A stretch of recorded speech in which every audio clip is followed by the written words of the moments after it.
recording. I got Steve the Skeleton in the background. Got my on air sign. Oh, and I got to bring up the media tab here so I can actually hit our theme song. There you go. When these dads meet world, watching Boy Meets World.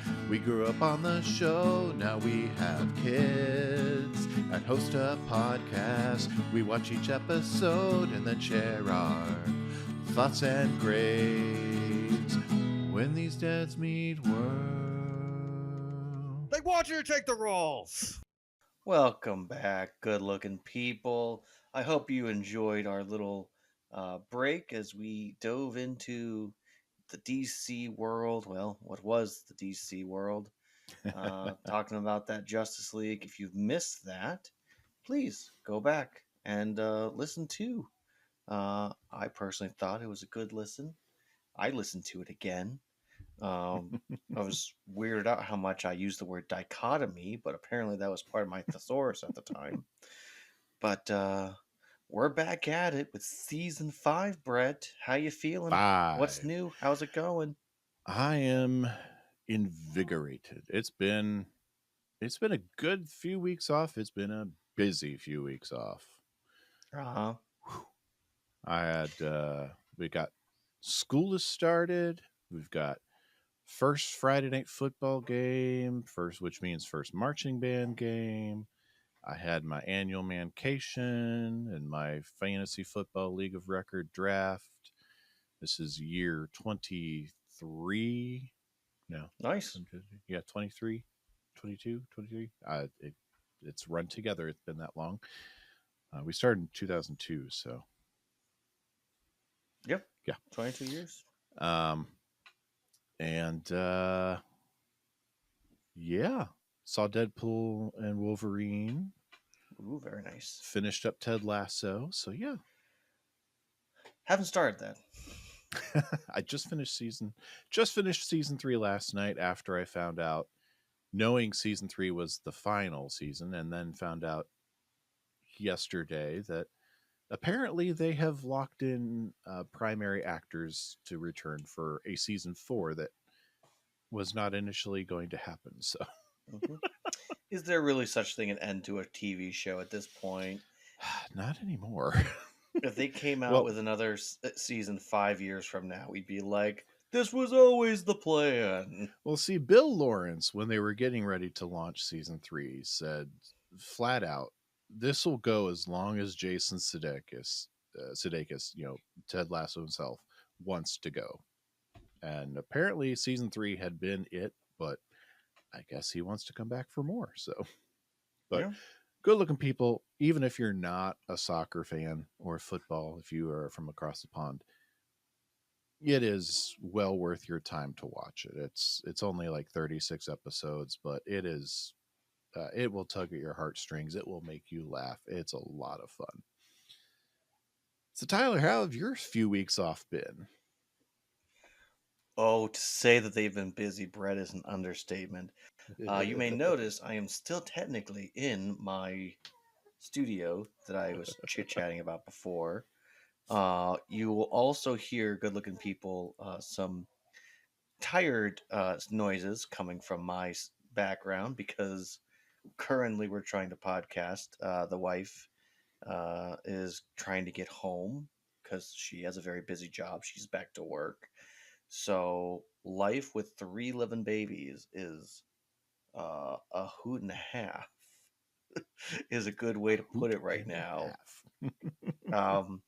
So I technically had a week off after a really intense week of rummage sale stuff that I was doing for work. And so I thought, great, I'll be able to do some projects around the house. I'll be able to rest a little bit, but for the most part, I'm going to get some stuff done, like make sure I have studio set up and all ready to go. And then I discovered that my baby girl, my precious princess, really loves to be held at all times. And so literally from the time she'd wake up and I would be doing bottles, she just would take so long that by the time I was done, she'd pass out, and I'd be like, okay, I get a few minutes to breathe now. I'd make myself some breakfast, and then I'd be like, all right, now we're just going to sit here for just a few minutes of quiet. And she'd pop back up, starving and screaming. So it just felt like we were in this endless cycle of I hold her, I try to set her down, she's now hungry, she takes forever to eat, and then back to it. Because my wife would come home and kind of look around like, you didn't do anything today. I'm like, I'd love to have. I could never put her down. Of course I did. I cared for our child. Yeah. I mean, kudos to all of the women out there and all the men who their time and energy is dedicated to just being with their children and their babies and also maintaining order in their household and not letting it get chaotic and a mess. Like, it's not there. Um, for me, I don't have those skills. I love my babies. I'll take care of them, but if I'm taking care of them, there's many other things I'm not getting done. Oh, yes. I like to say to my wife, you know what? I'm a pretty good father and a pretty decent husband, but I make a terrible mother and wife. And not just because you're a dude. No, exactly. So yeah, we've been busy. We also started football season, so flag football. By the time this drops, we'll have our first 2 games in the books. We've not played them yet, so I saw your boy was wearing a Colts jersey for his yep, team. yep. I wasn't sure if they'd let me do it, but I said, "Hey, I want the Colts," and they said, "All right." So were the Colts. Oh, baby. Exactly. So it's pretty exciting. And if my son tries to say he's the greatest Colt of all time, I'm going to say, I'm sorry. Let It's me Edgerrin introduce you to James. Come Peyton on. Manning. Mike No. Vanderjag. Oh my God. That name should never be spoken in this podcast. Yes. The idiot kicker himself. Yes. Adam Vinatieri, he's allowed to be spoken about. Peyton Manning, Mike Vanderjag is not one. Pat McAfee. Pat McAfee, oh yeah. Mm-hmm. Oops. I like Pat McAfee. It's the first time there's probably ever been a cool punter. There aren't many of those. No. You're either really quiet or really outspoken. Yeah, but that's never in like a good way. Like Yeah. Pat McAfee is an entertainer. Like that's who he is from the time he was drafted until he is still on the radio, Yeah. entertaining people. But yeah, there's a lot of good depth to the Colts, but this isn't the Colts podcast, Brett. No, it's not. This is Boy Meets World. Dads Meet World coming at you. That's right. So why don't we get into season 5? Yeah. Let's get into the step by step so we can really hunker in and Day focus by in on day. day by day. I know that bit's probably going to be officially retired this season because I'm predicting that I'm no not seeing much. one from this season was probably also in step by step. I have peeked a little bit ahead. I haven't seen any crossover, and we're getting very close to the time where Step by Step jumps ship over to CBS. So, yeah, we're Yeah. probably closer at this point to having more Seventh Heaven people coming through than either that or we Buffy the are, Vampire Slayer, because remember, we Buffy had the a lot of Vampire them last Slayer. year. All right, so we are going to jump off season 5, episode 1, Brothers. Cory is upset when Eric moves back home and he vows to find him a place to stay. But the perfect roommate he picks out is Shawn's long-lost half-brother, Jack. And there's no love lost as far as Shawn is concerned. This episode was written by Matthew Nelson, and he's been with us writing since season 2's career day. He has written 19 episodes total, and this season is a big season for Matthew because this season he actually steps up to become a full-fledged producer on the series as of this episode. Directed, we get a new director this season. Alan Meyerson. This is the first of 16 episodes he will direct. He will direct 2/3 of season 5. He also was a director on shows like Friends, News Radio, Baywatch, Knight Rider, Gilmore Girls, and more. He directed 92 different shows during his career. So he's no stranger to sitcoms and popular television. Brothers originally aired on October 3rd, 1997, and currently enjoys an IMDb rating of 8.0. Now, Tyler, you might be wondering, did the Nielsen's care about the ratings for Boy Meets World going into season 5? And yes, they did, because that's the only way. That's a weird segue there. Yes, they did, because that's the only way you could judge, apparently. So you could sell advertising and keep your show on the air.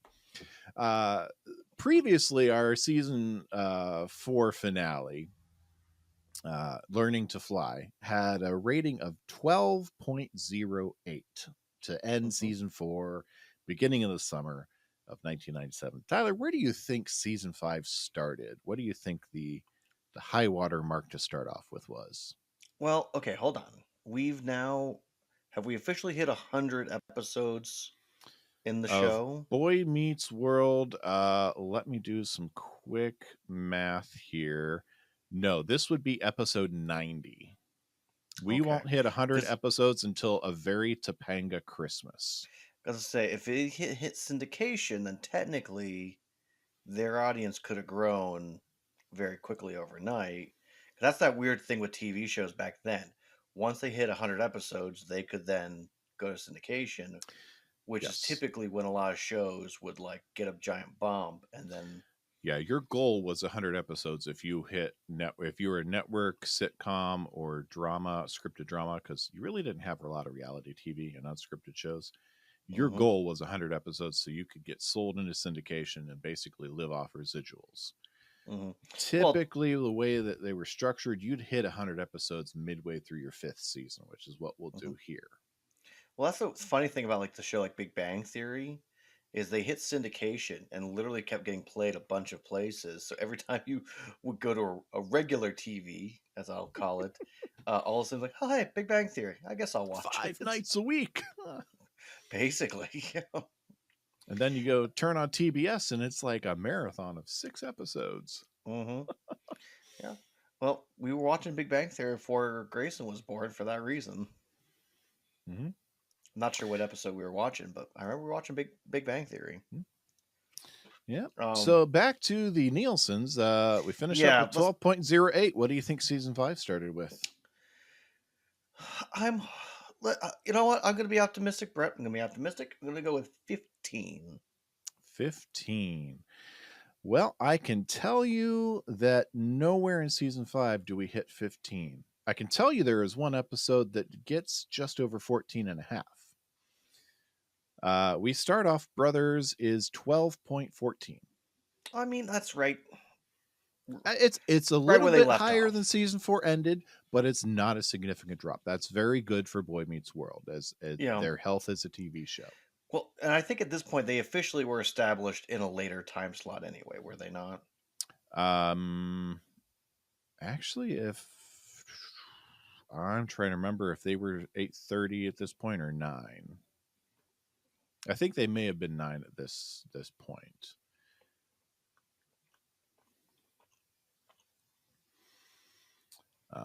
I would have to look. I did not look before doing anything.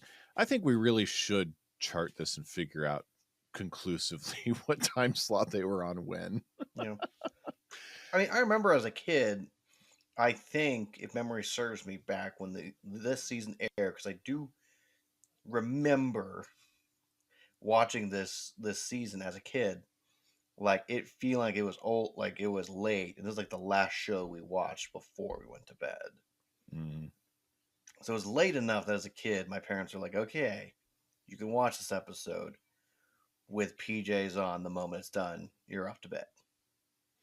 Yeah, I'm pretty sure they were probably 9 o'clock by season 5.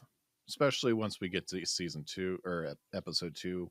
I'm pretty sure they wouldn't have run that before the 9 o'clock slot. So, What? Are you kidding me? so anyway, Tyler, why don't you take us away? Well, Brett, we get a shot that is the only way to describe it is it's the way to help put context to the season. Because apparently Shawn and Cory are about to walk into the senior hall, a hallway we've never heard about. I don't know if really any high school in America really has a senior hallway, but they're Well, making clear that this didn't they is. describe it as actually the senior floor? I think they might have mentioned the senior floor once upon a time, but Yeah. yeah. And we saw in seasons 2, 3, and or 2 and 3, Eric was on the same floor as them for his classes. He was in Yeah. Turner's room and Feeney's room and Eli's room. Yeah. Yeah. But Anyway, you gotta remember, Brett, the show that Eric is in is not the same show that Cory is in. And so when they do something for Cory and Eric, it doesn't matter. again, Cory is our unreliable narrator. Hmm. Well, we also have to remember that this show really likes to reset and make anew and have something different into the Yep. presentation of what the new season is. Now, I will say, let's do a little bit of work here. Let's Hmm. try and make this fit real world instead of just falling back on that. Let's say that John Adams High got a little bit of infusion of state funds in between Cory's junior and senior year, and they were able to upgrade and actually devote a portion of the school specifically to college prep classes. And that was what is known as the senior hall. Let's not say it's a senior floor, but the classes that we'll spend time in with our hero characters, the core four, this is those college prep style courses. Because we're going to see them primarily with Feeney in these classes this year in this setup. Almost So, religiously, yeah. yes. So let's just do a little bit of headcanoning here. And let's say that this is state infused funds because we've already established this is not a well-off school. Let's say it's a fallen behind school. They somehow managed to get a grant or something, and this is all college prep classwork. So it's the senior hall, and we'll make it work. We'll do a little bit of legitimate work for that. Hmm. We'll do the producers' work for them. Yeah, I mean, I don't doubt what you're saying. The other thing I've always thought about is because the way this set is designed, it literally feels like they took half of the original hallway and they just All they turned did is it, turn it 90 degrees. Yeah. and then they added some stuff here and there, which I could understand because, like my school, when like the middle school and high school were in one building. So part of it was you would go essentially in a square, but one Mm-hmm. half of the square is, or one half of the square is senior high, and the other half of the square is the middle school. But if we didn't have that square and it was just one school, if you put something in the middle to make it all around, it would make sense that one half would look almost exactly the same as the other half. The only difference is the angle you're looking at it. Mm-hmm. So I guess that's the way I chose to look at it, is that we're just seeing a different section of the building where instead of the classroom being on this side, it's over here. Yeah. And So real world, the production did film in, I believe, 3 different studios over the course of 7 years. So I believe they him. did move around, and so they had a little bit of different room and space to work with But too. So I mean, it does make sense to, we're in a more serious time. Instead of having like on this special episode, it feels like we're morphing into more of a comedy drama in the show than necessarily a just straight up comedy, like family comedy, to a drama comedy, which a We're lot of kind of last getting season into the became. CW years, Yeah, so we're now I pre don't mind the CW. change because I think as an audience you need to feel that things are a little different, Hmm. and getting away from that, you know the John Adams High Sharks, that type of environment where they're the prey, and even the last season where they were kind of the bullies to the younger kids.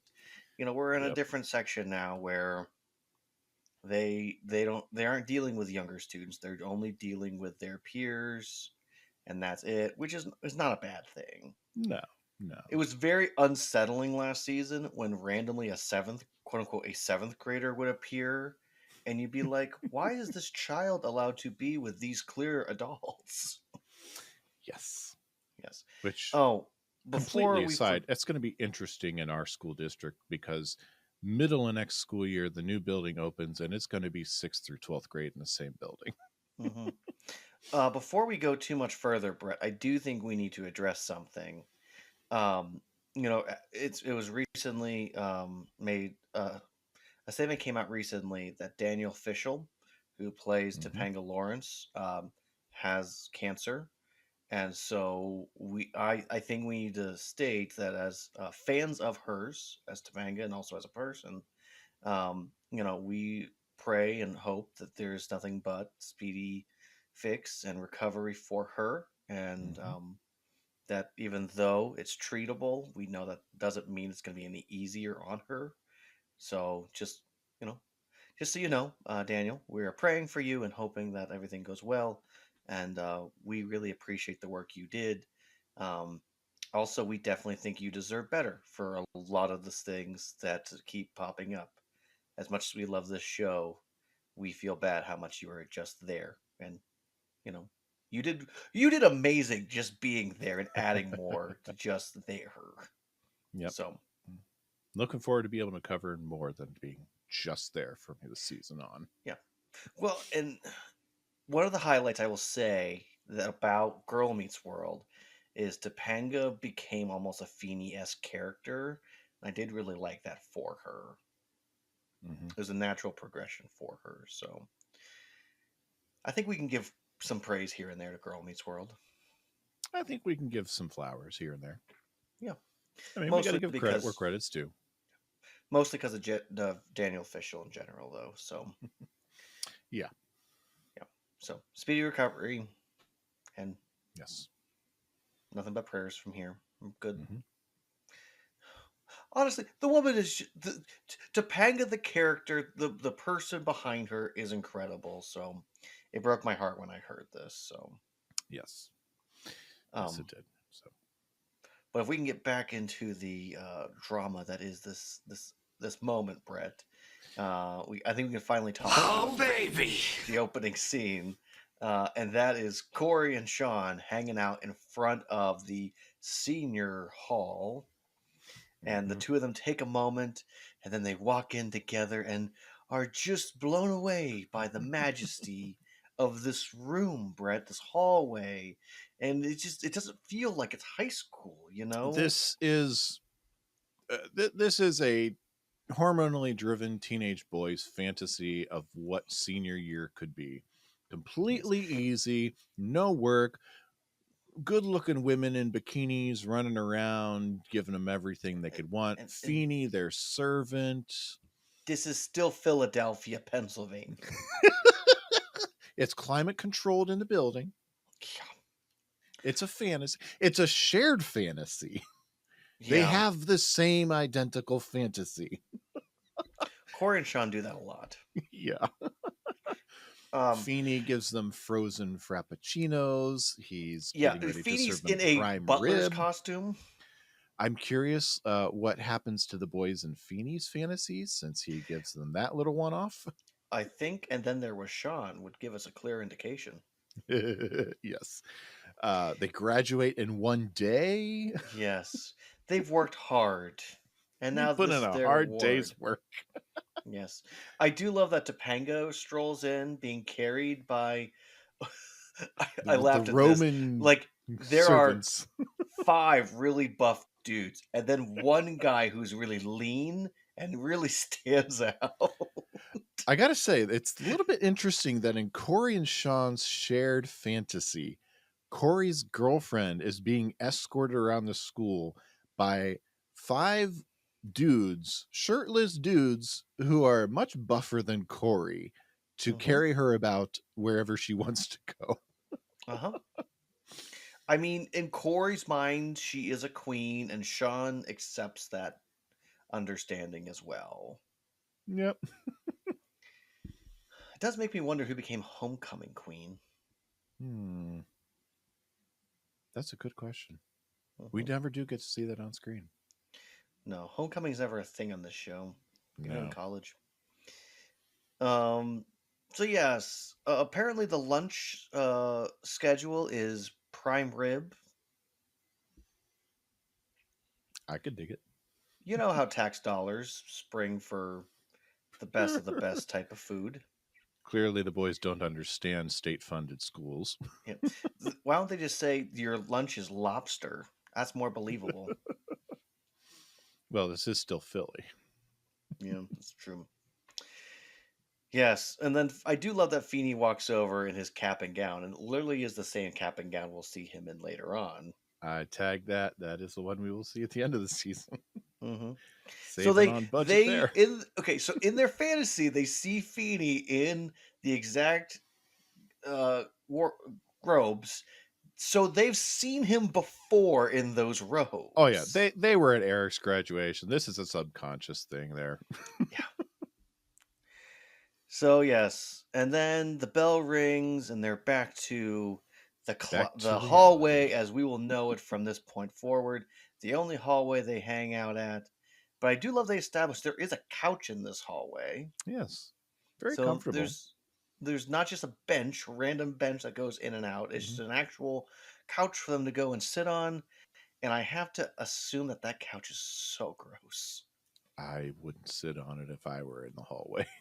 But they're teenagers in the 90s. We did not really think that deeply about communal furniture. Yes. And Brett, before we go too much further, we have to address the fact that we officially have the new theme song that our theme song is based on. That's right. Brand new opening credits, brand new theme song. The song will stick for 3 seasons. This is, they've had a different theme song, different opening credit sequence for the first 4 years, and they finally found one that they wanted to stick with.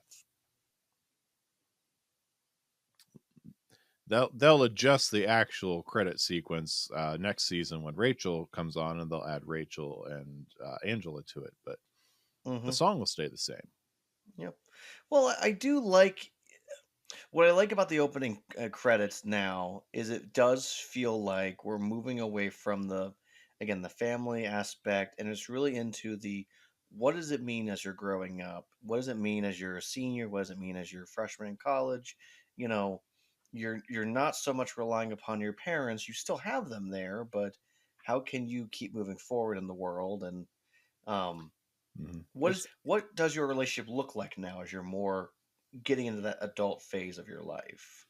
It's a lot less of the boy and a lot more of the meeting the world outside of the shelter of home from here on out, and it fits because it's season 1, it's all just a bunch of just random very kid friendly. Season 2, the world rolls over Cory. Season 3, it's just hanging out and having fun. I mean, very brief.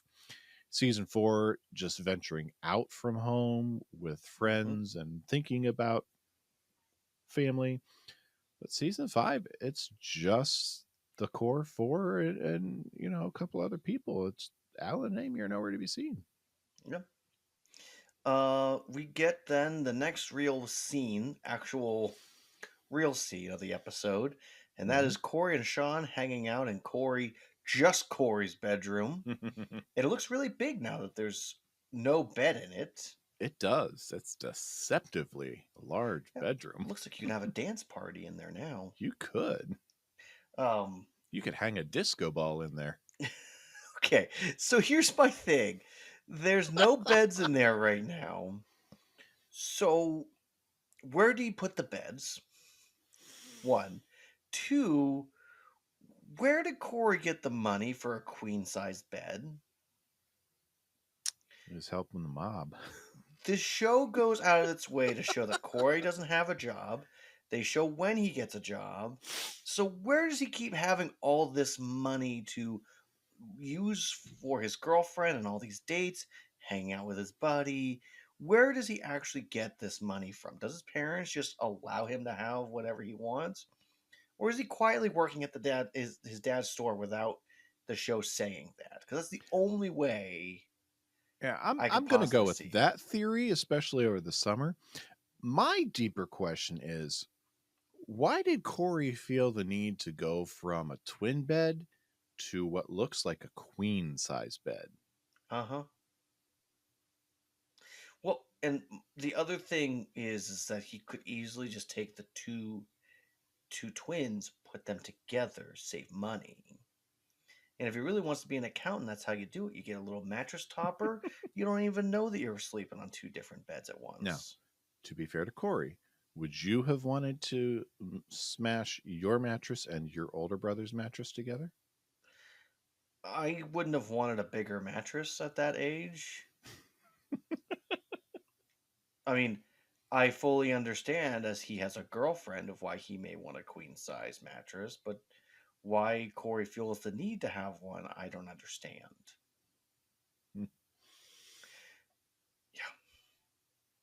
But I didn't have money when I was in high school. Yeah, I'm just gonna go with the idea that it's working at the store, especially over the summer.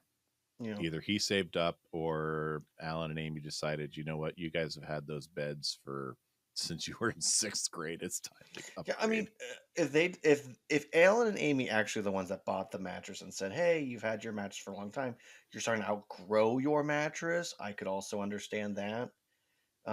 It's not that uncommon for the oldest to get like a full size bed. And it's possible that they had intended to send one of the beds with Eric to college if they were expecting the dorms not to have a bed. Who knows? Who knows? I think it's funny though that the delivery guys bring in a queen size mattress all the way to his bedroom for some reason, and then there's no box spring, there's no No frame. frame. Just So like mattress. in the next time we see the bedroom, it's completely all set up with frame and box spring and Sheets, disco ball. pillows. Yeah, where'd all that come from? When did Cory have the time? Amy did it. I could believe that.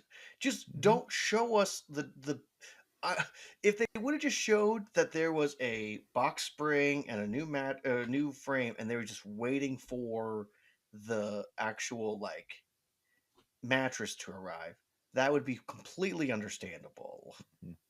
But then we might not have gotten the "remember, no means no" line. No, I like that. I'm saying you can still bring up the mattress. You don't need. I'm asking logical questions, Brett, in an illogical time. Yes, you are. Yes, but I do love the Look at me. I'm a couple. I do love the delivery guy. No means no. Yes. I'm like, oh my Well- gosh, did he just give the best advice to Cory he's ever received? Random stranger he'll never see again? He might have. Yeah. Yeah. But unfortunately, Brett, the door does fly open and Dad is home. That's right. Eric's back. I do love transitioning into the kitchen, and Eric's like, "My first day, there's no place for me to stay," and he's trying to go on about it. He goes, "College is hard." I did clip his explanation. Oh, sorry. Go ahead. First day of college, and I got no place to stay.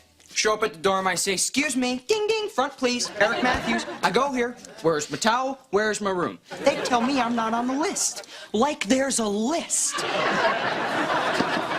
Eric, I gave you the forms for the housing list 3 months ago. Amy, go easy on him. Our son had a little mix-up in the housing. He's home for a visit, okay? Ooh, cut it for me? It's not a visit. He's back.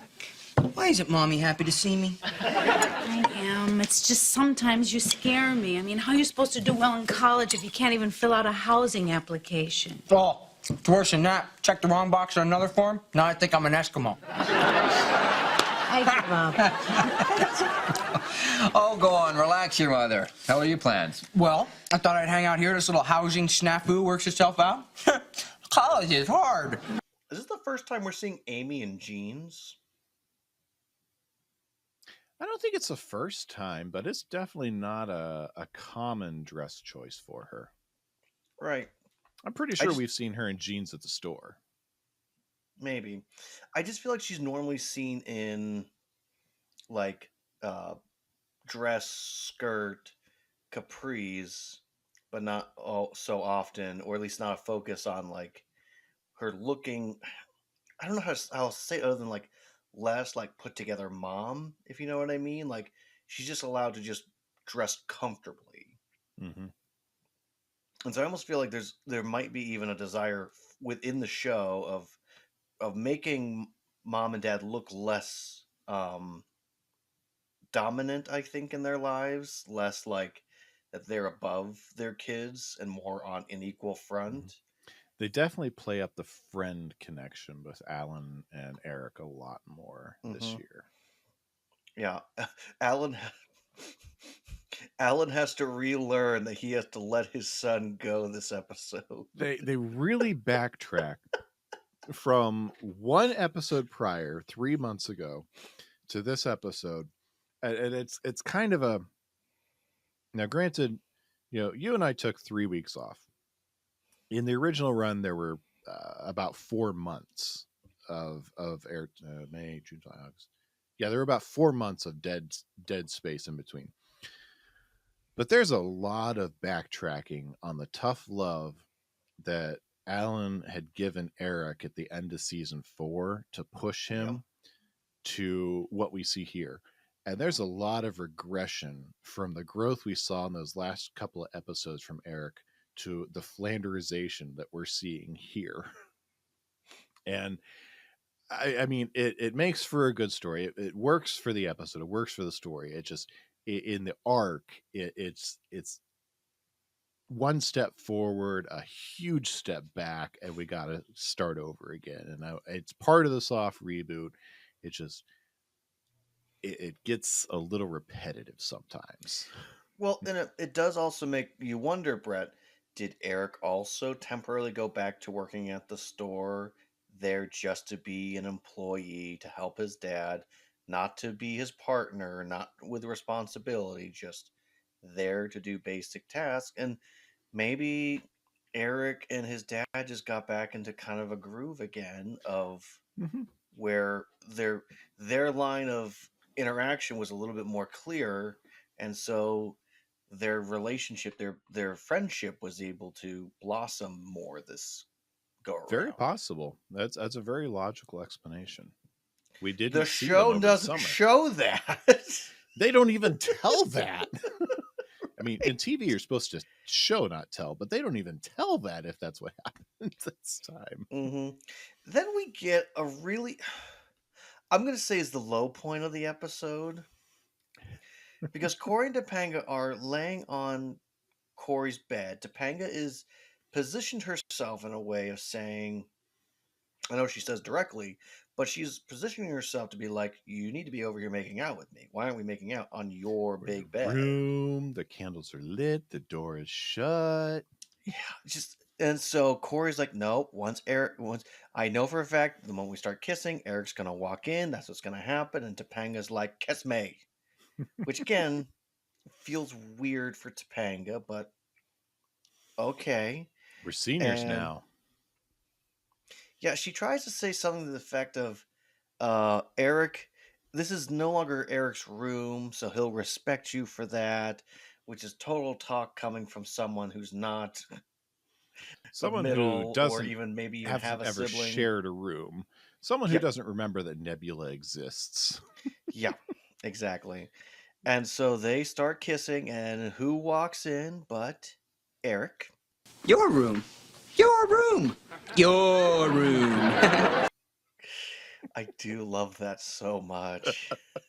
It's great. Well, Corey's only goal this episode is I want to claim it to be my room. Mm-hmm. Eric He is wants his supposed to be at space. college, and now it's my room. I'm a senior. I want this space to myself. He has waited years. He Mhm. wants his own space. Now, I will say, I can remember when I went from having a sibling live in the same room as me to no longer having a sibling, and that was a great day for me. Because I literally went from when my sister was born, my brother and I moved into the same room together, and then my room was transitioned into a nursery, and it was made clear either I will go and move downstairs once my dad completes that room, and that'll be my space, or my brother will go down to that space, and I get to keep the space that was ours. And when you go from sharing a space, claiming it to be you and someone else's, to all of a sudden it's just yours, um, it's a great feeling. Because I unfortunately had to share that space with my sister for a short time period. As much as I love her and adore her, it made the high school years so much easier to not have my sister in my room. But that was really hard on her, and she was very sad. But I was a good big brother and supported her through it. Mm-hmm. Um, but yeah, I just know that once I wasn't in a bunk bed anymore, Brett. So one thing that Corey and Eric don't do is have bunk beds, but they They should should have. have. They would have had so much more room for activities. Yeah. 10 years ago, I would have kicked your butt for making that joke. But I am a carefree dad now, so I can go, haha. Yeah, no, this show goes out of its way to make it feel like Corey and Shawn, and then later, or Corey and Eric, and then later on Corey and Shawn when they go to college. They just have so much space that they don't need to bunk bed up. Mm-hmm. Unfortunately, in the real world, you do. Yeah, I had bunk beds. At one point, you know, peek behind the curtain, good looking people. I am the second oldest of 5 kids. I probably broken up some point in 4 seasons before. At points, all 5 of us were in one room. That's 2 sets of bunk beds and one other bed. I have, in my 40s, I've never had my own room in my life. Never had my own bedroom. I went from living in a house with shared bedrooms to going to college, where my first 2 years were in an apartment on campus with anywhere between 3 and 5 other people, to living in a house with 9 other guys, to being married. And you don't get your own room when you're married. At least you're not Nope. supposed to. So What are you talking about? You don't get any space of your own when you get married. That's not how it works. It's all shared. What's yours is mine. What's mine is what Yes. Kelly tells me. So during my teenage years, I can relate to Corey's desire for his own space.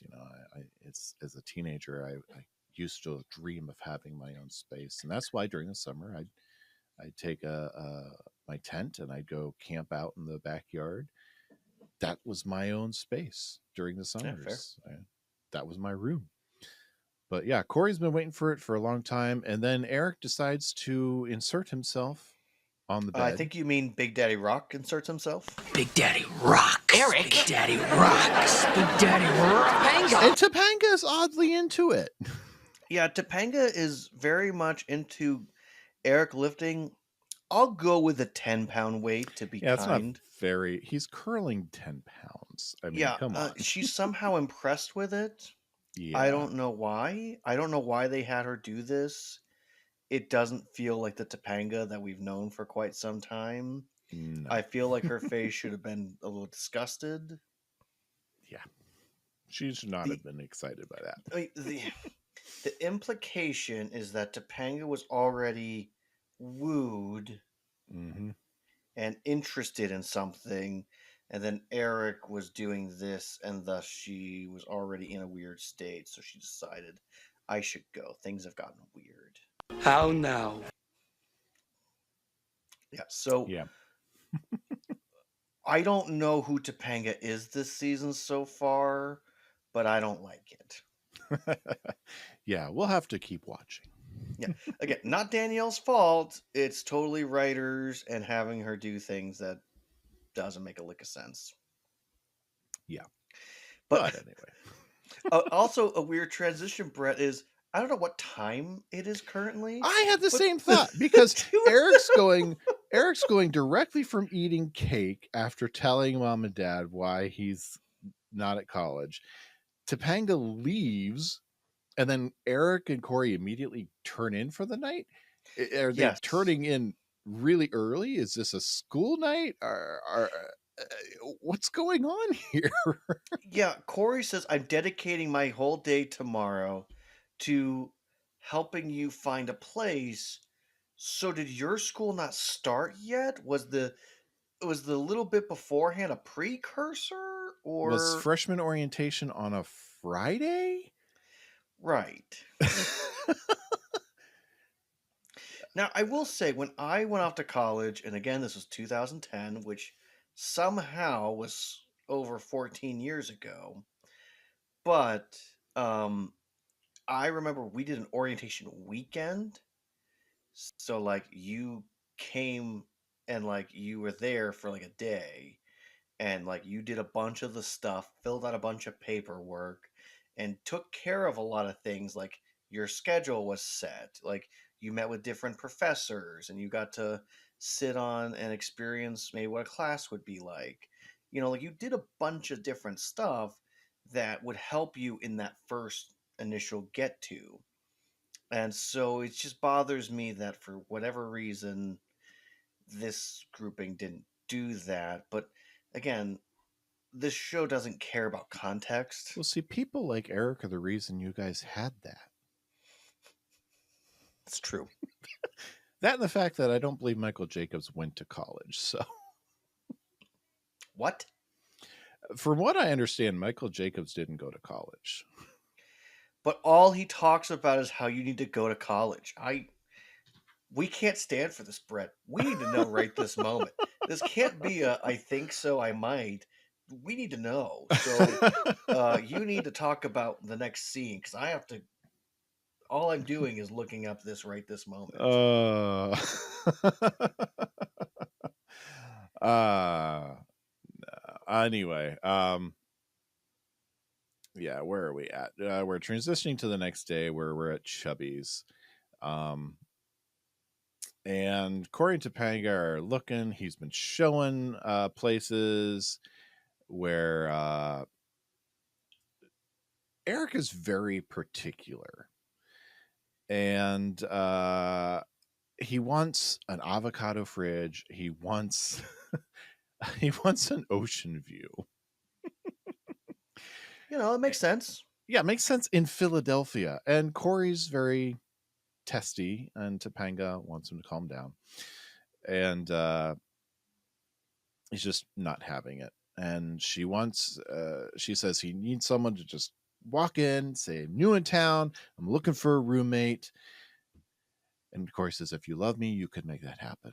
And someone walks down the stairs in Chubby's and says exactly that. And Cory's look of amazement is, you really do love me. Well, she heard him say it, talking outside, but she does love him. So, kiss, no time. So Cory gets up, wants to talk to the guy. This is Jack, by the way. We're meeting Matthew Lawrence for the first time, who is joining the cast, and we will see him from here on out for the rest of the series. And Cory wants to ask him some questions. Asks him about the fridge, big green one. Think it's called Avocado. Has Topanga ask? I think he has Topanga ask him about the view. Has a view of the river. And have I got the roommate for you? It's not you, is it? So he's got Cory whips out a photo of Eric in his wallet. Topanga's she finds that very sweet. And Cory says, she'll have a picture. There'll be a picture of her in there soon. I found that, this is back in a time that we did carry pictures of family in our wallets. I did have pictures in my wallets, plural. I had one wallet at a time. I did carry pictures of important people in my wallet. When you Yeah, got before the cell phone, that's the only way you could show people who exactly, I have a note in your here family today. It was. would be you just whip out your cell phone and show a picture. Jack's given a picture of Eric a good once over.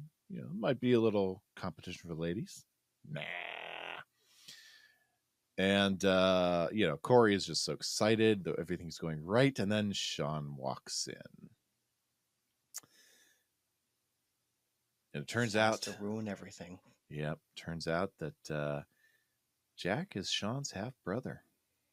Same dad, different mother.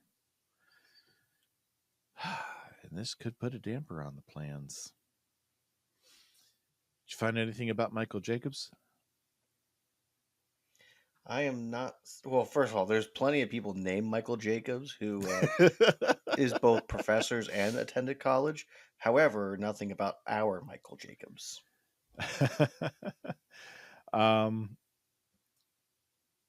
I did find his Wikipedia page. I did come across that. He attended Highland Park, New Jersey. He went to high school. There is nothing listed for college for him. Began his career as a writer and an actor. That's exactly what I'm seeing. So for someone that didn't go to college, sure is preaching that quite a bit. Yeah, I see no college credits listed for him. So Dumb. Yeah. Yeah, I do love that Cory is essentially fallen in love with Jack because he's the perfect roommate, quote unquote, for Eric. And then when Shawn appears, he's like, whatever a minor inconvenience this person has placed upon you, please let it go. And it does make you wonder, Brett, how many people are they not friends with because people either don't like Shawn or Shawn can't stand them? Mm-hmm. Like Shawn has always been considered quote unquote popular, but is he not as popular anymore because people are knowing him better? Yeah. Sorry, not popular, cool. Mm-hmm.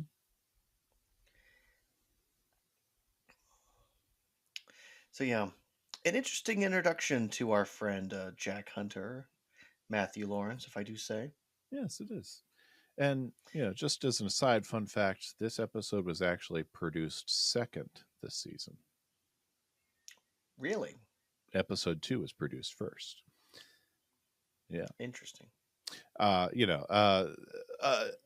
necessarily because it was intended to be produced first. A very popular reason is that sometimes you can't line up your guest stars when you need them to, for instance, or some of your other cast stars, whatever.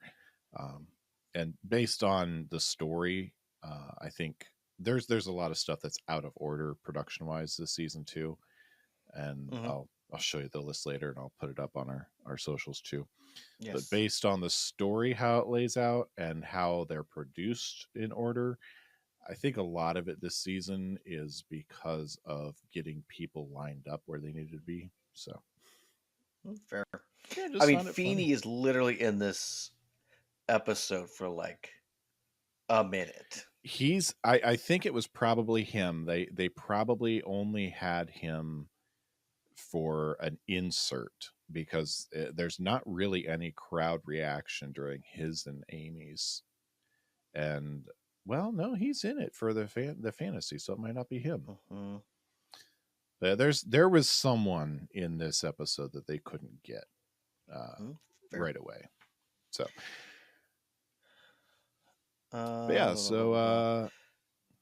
so we start to get the swell of that dramatic Boy Meets World music. I love that we transition though to the driveway again. New set this season. The driveway. We're gonna get some work in that set. But again, and this is something that is brought up in other Boy Meets World podcasts. I do know that for sure. But the way it's positioned, this driveway is against Feeney's fence, which would indicate that the way that they're going is where the audience normally is. But when they drive in, they always come from the other direction. So does Feeney's fence also go that way? And does he kind of just have a section that he kind of maneuvers through? Because it looks like Feeney's fence ends and the Matthews have that tree blocking. So, like, what's the deal, Boy Meets World? Where is this magical driveway? It's wherever they needed to be that week. Yeah, that's very true. So, yeah, I love that. Did you clip this, by the way? Amy and Feeney's conversation? I did. Yes, please play it. All right, here we go. For years now, I have watched you give advice to everybody, but never me. Why is that? Why? You don't ask. Eric was supposed to be in college, but at the first little bump in the road, he comes running back home, and Alan is okay with it. But you're not? It was hard enough saying goodbye to Eric. I don't want to do it again. Well, perhaps Alan just misses. Oh, that's not it. This is it. He's Eric's father. He's Eric's best friend. The best friend can't bring himself to say goodbye and kick Eric out of the nest. Thank you, George. Oh, well said. I have problems too, you know. I have problems too, you know. I love that that's the first time we see George try to give advice to Amy, and Amy just kind of rolls with everything. She kind of steamrolls George, and like she knows exactly what she needs to hear, and she knows what's going on. She knows what she needs to do. She wanted someone to back her up. Mm-hmm. She needs someone to validate her feelings. Exactly. And George wasn't close enough to be able to see what she sees. Mm-hmm. Well, but also Feeney in a way is compromised.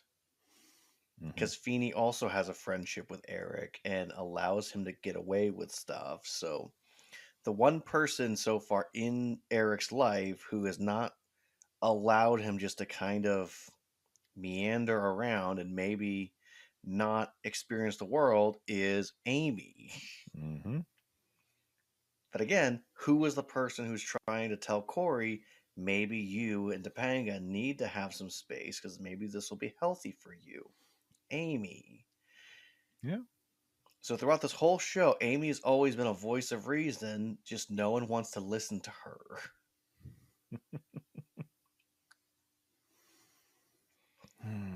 Poor moms. Yeah. People, listen to your mom. Yeah, exactly. Listen to moms. They most likely are correct. Unless they're not, which they're probably right anyway. I do love... dang it. We go to the Hunter's trailer, and... we get Chet. Yes, we have Chet. And I think this might officially be the last in the trailer set for a season. It might be, because we do only see Chet in this episode and the next episode this season. Yeah. So this might be the only time we see the inside of the Hunter trailer this season. Yeah. I don't recall seeing it again. So, yeah, we have Shawn hanging out with his dad. His dad is trying to fix the toaster, apparently. And, how was your day? Fine. Anything happen? Anything? No. Anything special out of the ordinary happened? No. I like this talking thing. It's good. It's good. It is good to see. Of talking that is considered amazing. What type of life have they lived?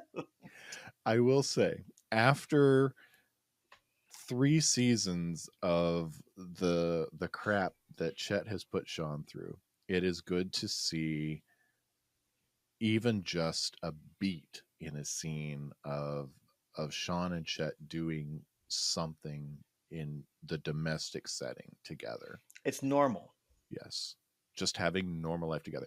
Chet's trying to fix a toaster. Shawn's doing homework, and they're just, it's not a deep conversation. It's not really a conversation, but they're just kind of, they're together.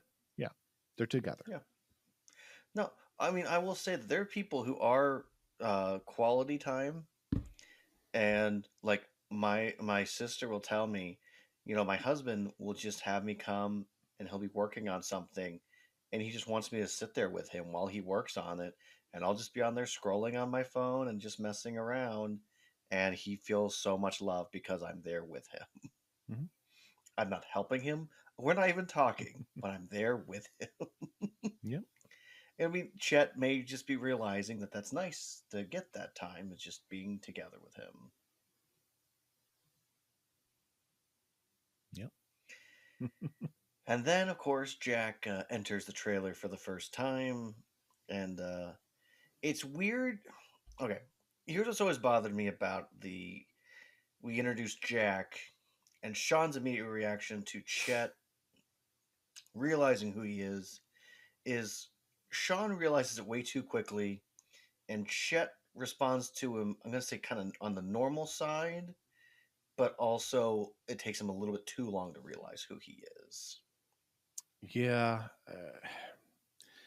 And I can buy it because Shawn is very hurt by the distance between he and Jack. He Hmm. feels very abandoned, so he's going to know who Jack is. He's going to recognize him. Jack, Chet, who still has the last name Hunter, by the way. yeah. Chet, even though he's played as, the lighthearted, playful, meandering guy, Chet is an alcoholic and he's killed some brain cells Hmm. and he's not the sharpest knife in the drawer. So even though he's his own son, it wouldn't surprise me if it takes him a beat to recognize someone he hasn't seen in a while. Hmm. I mean, yeah, Yeah. it probably does take him too long, and that could just be a stylistic choice, but it doesn't surprise me that Shawn would recognize him quicker than Chet does. I just had a very dark thought on our good friend Jack, who we will start to love eventually soon. Um, but potentially for why he and Eric are the same age, yet Jack just graduated from high school.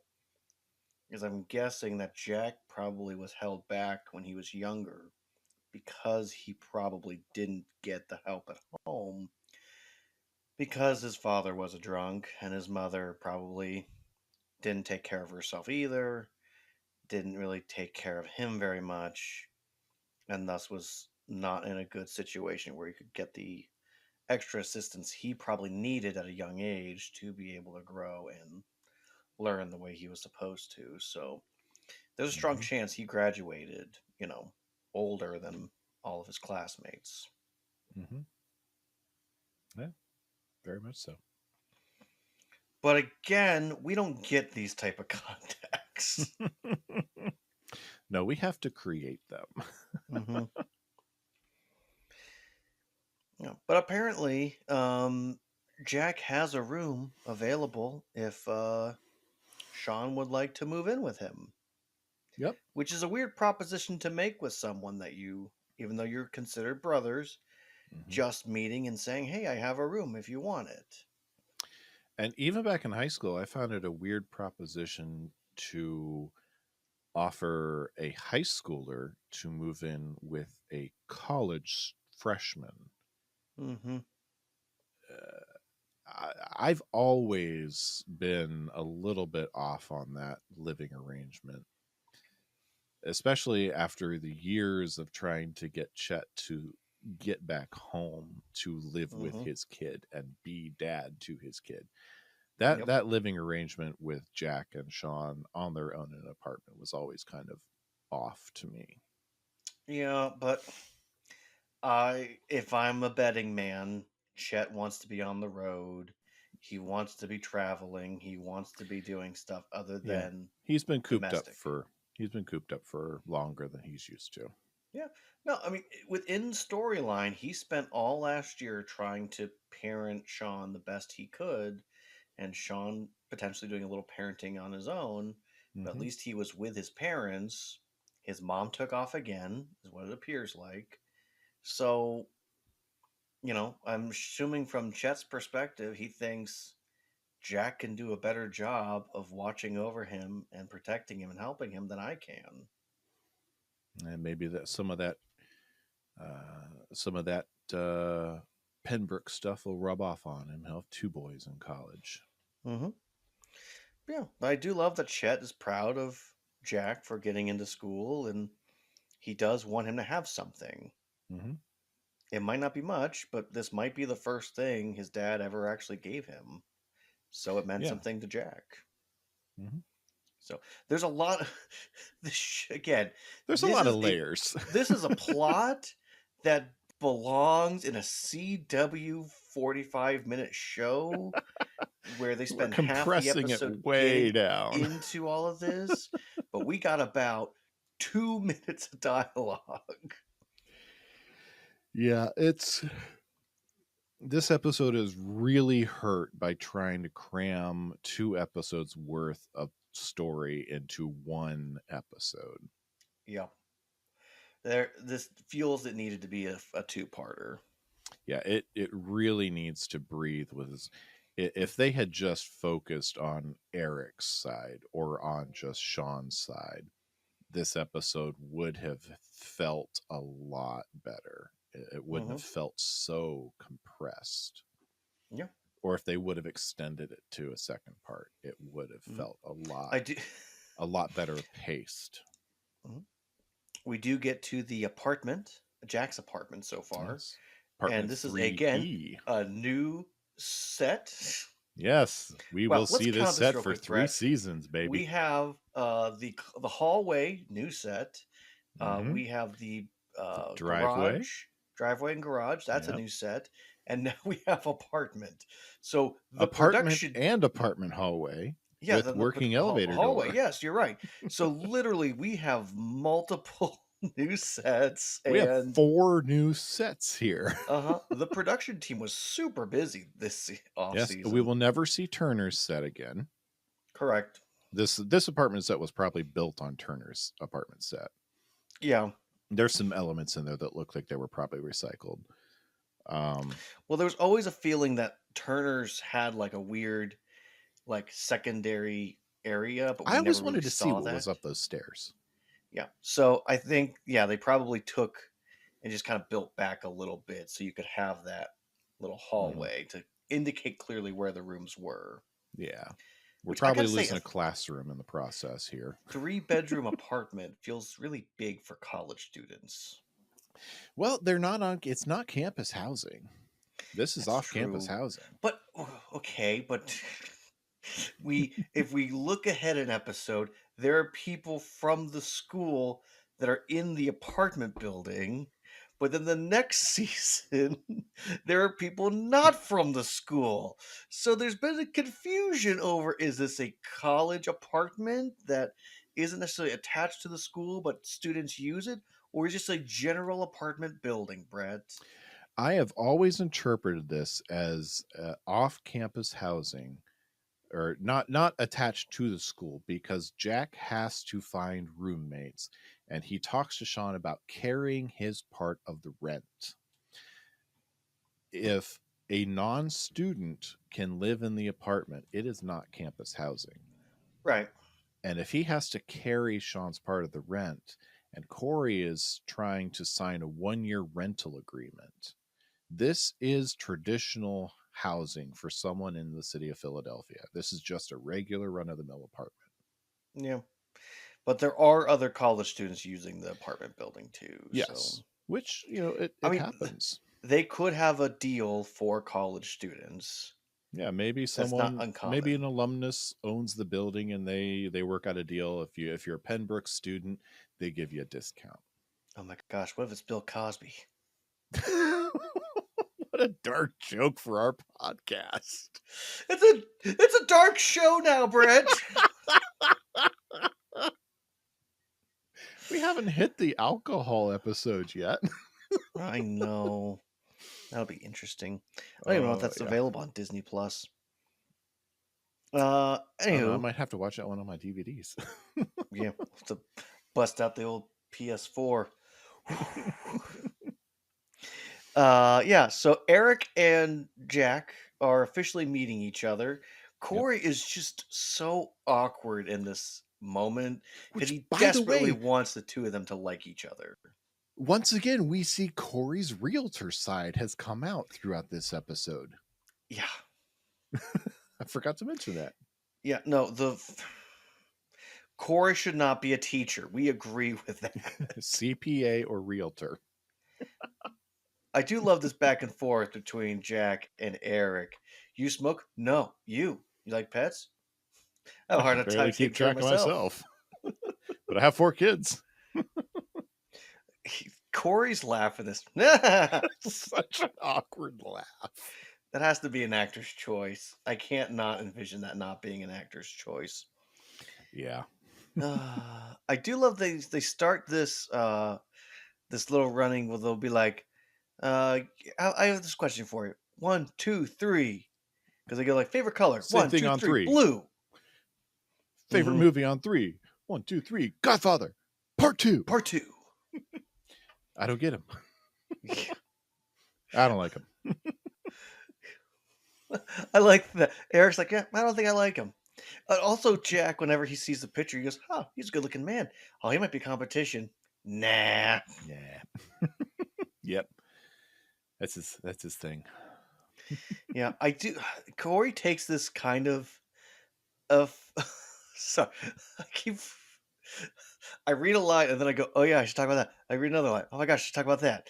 I love that after because you said that he walks away. He goes, "I don't get him," and he's like, "Are you kidding me? You two should be married." And Eric's response is, "I'm not ready." I'm not ready. I love that the shock that he puts his hand on his chest, like, "I'm not ready." Clutch pearls there. Corey's response is, "Why are you trying to ruin my whole year? Like, what can I do to get you out of here? Like, you're invisible to me now." Course, Please he's move. in the doorway. I will say this is so second brother, younger brother energy of you are ruining my day right now. You're no longer there. Please get out of my way. Yeah. Oh, yeah. We then get to the kitchen. Art, I will say, classic set. The kitchen, probably my favorite Yes. set in the whole show at this point. I am so glad that this set stays through season 7. It's one of my favorite sets on any TV Like show. that's really it's the set that life happens the most. And I'll even say for our home, the dining room is the room because we have a dining room kitchen like together. That room is really where all of the life happens in our house. Like we'll spend time, we'll watch movies, we'll hang out in the living room, but like if we're gonna have a serious talk, it happens at the table. Like that's where so much life happens in our household. So it's nice to see that happening in this show too. Mm-hmm. Um, Gosh. So, blah, blah, blah. Yes, Eric brings out a basketball and says, "Ready for more hoop there, old man?" And Amy says, "Alan, stay." I have this conversation clipped. Yes! Stay. No, that's a dog command. You don't give me a dog command. Sit. Okay. But you owe me a treat. If we let him stay here, he will never grow up. Well, you think I don't know that? What am I supposed to do? What kind of father throws his own son out, Cory? I mean, why can't I have a dad like him? Eric's never gonna leave, and he's fine with it. I'm done. You have to admit, Brett, in the confusion and chaos that's led up to this moment, it all floods together right here. Outside of the drama of what the life was like that Jack's mom left Chet from, everything comes together right here. Yeah. It dovetails really nice. I mean, Shawn being pushed out of the nest is not the same thing that Eric being pushed out of the nest is. I mean, it's not the same reason why, but their stories dovetail a lot more organically than A and B plots do a lot of the time.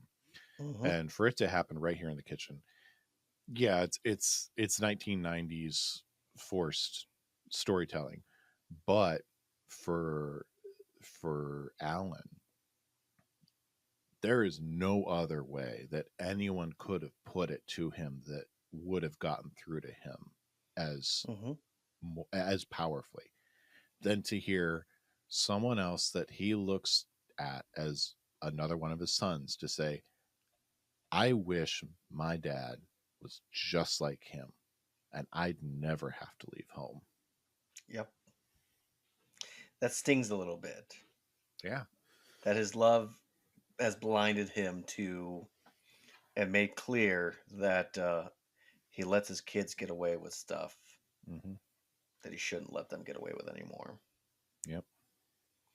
Yeah. Did you clip the Eric and Alan conversation or? The bulk of it, yes. Okay. I do love as we're getting into that how Corey and Eric are kind of talking to each other and Eric's talking smack like, "Hey, you want to go 2-on-2? You short guys aren't going to be able to handle this." And I keep thinking to myself, I'm pretty sure Corey's taller than you now, He's at Eric. least your height there. Yeah. And I love the intro into it. I don't know where you have it, but I love his cleared of, "Hey, it's 2-on-2, like you and me. We got this." And he's like, "Yeah, 2-on-2. It can't be like that anymore." Yeah, and that's a good spot to pick it up. Maybe I should go. No. You stay. Your family. What's going on? Eric, there's nothing I enjoy more than having you here. Me too. You got 1 week to find yourself a new place. You kicking me out? Well, I don't get this. I thought we were friends. We are friends, but I am also your father, and I know that this is right. Eric, in every kid's life, there comes a time where you just got to move on. And I hate that that time has come, but I wouldn't be a good father if I didn't recognize it. I need you to recognize it, too. Hey, if I didn't think you could make it, I wouldn't be kicking you out. So first thing, Shauna's family. Mm-hmm. That's so huge because Shawn doesn't always hear that. Yeah, and it's one of those things that I believe we've heard it once or twice, but it's not something that's really put out there a whole Mm-hmm. lot. It's kind of insinuated, but it's not something that Alan always comes right out to Shawn and says. I mean, Mm-hmm. he told Mr. Mack that he views Shawn as it, but he didn't say to Shawn. But here he flat out tells Shawn, your family. Mm-hmm. And after Eric walks away and he's talking just to Shawn, I mean, he puts his arm around him, kind of gives that pat to his chest there at the end too. That's something that you don't do just a random kid. That's the kind of connection you have with your son. Yeah. No, I mean, I'll say it. Like, I had several friends throughout high school. None of them were ever remotely close to my dad like that. Like, my dad would never say that about any of my friends from school. But Mm-hmm. that's also because they were never that close. So, Mm-hmm. um, at the end of the day, Alan has to be reminded of the fact that he is father first, friend second. And someday he'll be friend first, father second. But for right now, he still has to be father, Mm-hmm. which is tough and not what he wants to do, but it's fair. You got Yeah. a week to find a new place. Gives him a deadline, gives him a goal, makes it clear you're still allowed to be here until then. It's tough love, but it's still love. Hmm. And Eric handles it a lot better than he would have in the past, Yes. which also shows growth for him too. Yeah. I mean, you can see on his face he's really disappointed and he is hurt, but he does see what Alan needs him to see. Hmm. And we see that in telling in immediately telling Cory, enjoy your room, Yeah. because he No, realizes it's not my room anymore. he's very conscious in making clear it's his room, Hmm. which is nice of him. Yep. I mean, I thought it was pretty clear after he put the disco ball up and all, but Yeah, you know that's coming down.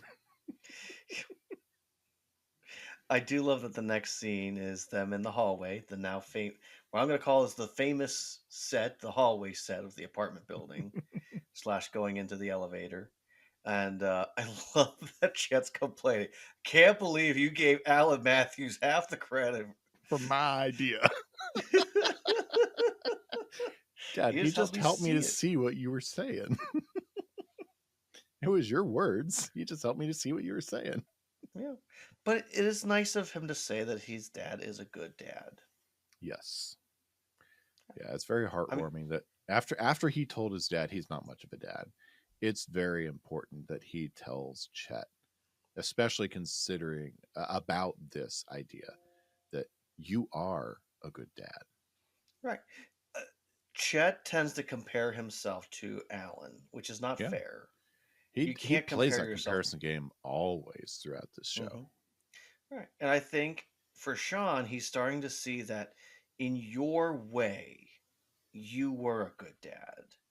And I can't compare you to other dads.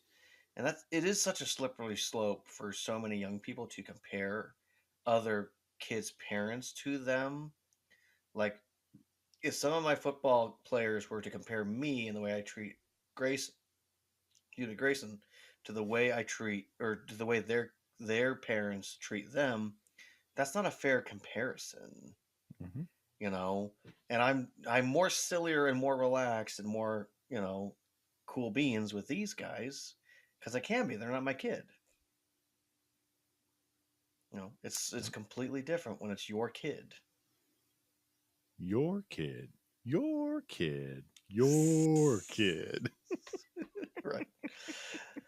Yes, but I like how they're walking in, and Alan's giving them a hand, getting some Mhm. stuff unpacked, and I think it would have been interesting. I know they only had so much time, but to show like Alan being there and helping him unpack more stuff, and Mhm. it is weird that Jack moved without getting a lot more of this apartment established and set up, but you know, I remember walking into mine and Sarah's first apartment and looking around, being like, "We could live here."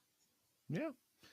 Yeah, it took us a while to really get anything established in our first home. So, yeah. Yeah. I do love that Chet's housewarming gift is the toaster that he's been working on throughout the episode. So he Yeah. finally got it up and running. But it shows that he has the technical skills to do something more Not than just his what. stories. Yeah, not just the Yeah. stories. Like, and it, I've had multiple toasters break and get ruined over the years, and I just throw them away and buy a new one because nowadays they're not really worth doing that for. But I'm sure there's Mhm. people out there who will go, you know what? I'll take the time and I'll see if I can fix this thing, which is Mhm. exactly what Chet did. Yep. Honestly, it could be one of those where it just had like a small bust or something was wrong with it. He bought it for a few cents. He took it home, tore it apart, realized what the problem was, put it back together, cleaned it up. Like there was never an issue. Yep. So, but also I like that when he hands that over to Jack, he says, "Thanks. We really needed this." Hmm. So it's just these little moments we get where he can be a dad to Jack, and it's like Jack is getting something he's never gotten before from Chet, Yep. and Shawn is dealing with the fact that his dad is in his way, lovingly pushing him out the door to say, "Go and start being your own man." Hmm. And of course, Alan is doing the same of pushing Eric out the door, and it feels like in this scene, Eric is ready, and it's Alan who's not as much ready. Yes, it does. Yes. I can relate to Alan. Yeah. I'm not looking forward to that time when I have to push my Well, eldest now out I the was going door. to ask you, for posterity's sake, you're at that tail beginning of the next I'm journey for your gearing up for eldest. that. You know, good looking people. You've heard me bring her up before. I have a senior this year, Hmm. and even though she wants to take a gap year, but her ultimate goal is to move to Japan, become a manga artist. I am not looking forward to that day when I have to say it's time to fly out of the nest. Yep. I do not relish that day. I don't relish And the day for any of them. Toby wants to move to Denmark and work for Lego. Asher right now wants to live at home, but yeah. By that time, I might be ready to push one out of the nest and say, at least get your own place. But go move to your grandparents' house. I really don't look forward to that day when I have to help Abby move out. Hmm. It's understandable Mm-hmm. because you don't want to say goodbye Mm-hmm. because it's very hard to say goodbye. Yes, it is. Yeah, that's very true. I mean, I'm 10 years away, so I have time to You prepare my got heart some for that. time. Yeah. But no, I mean, there are parents right now getting ready to or have already said goodbye to their children to go off onto the world, and that's not easy. So if you're a parent out there and you're dealing with that, we're here for you and we feel you. Mm-hmm. I mean, my son is saying, "Oh, this is our last year at the regular school. Next year I'm going to the intermediate school." And we're like, "That's not possible." So I feel like no matter what, there's always these new milestones for children that feel impossible.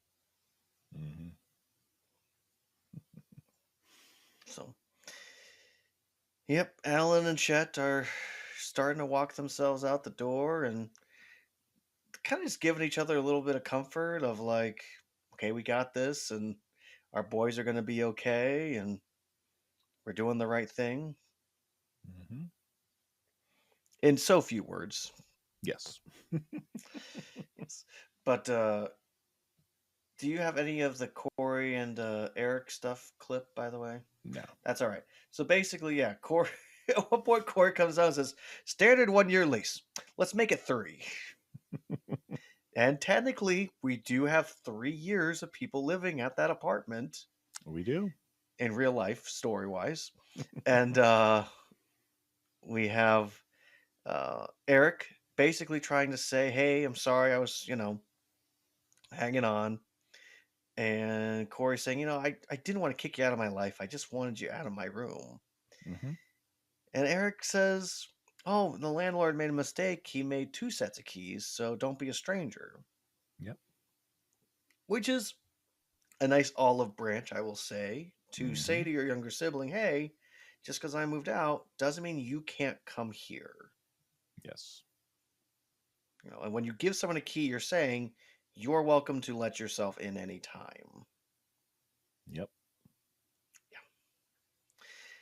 And then we get to the tag Brett, which I'm going to say it might be, again, another low point of this episode. Yeah, I'm gonna say it right here. I it happens off screen, but did Shawn sexually assault a substitute teacher? I think he went to go make a move and she tried to shut it down, and then he He gets pursued more. slapped. We hear the slap. Yes. It's the 90s, Brett. It's different. I know that on this podcast we are supposed to look through the eyes of the 90s lens. But even in the 90s, you've got a 17-year-old trying to put a move on an adult woman.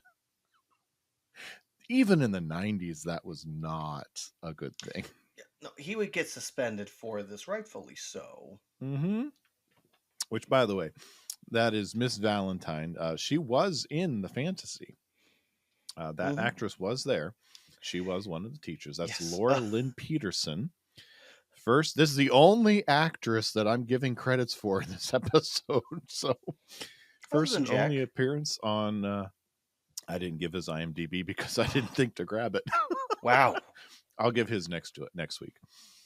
First and only appearance on Boy Meets World for Laura Lynn. 19 acting credits to her name, including One Life to Live, Guys Like Us, Inspector Gadget, the movie, The Creepy Guy, and more, and has not been on camera since 2017. Interesting. Yes. Yeah, but this tag implies that they've been there long enough to have a test, which means this is a few weeks out. Mm-hmm. I mean, It it's is just Feeney. It could have been just 1 week. that's true.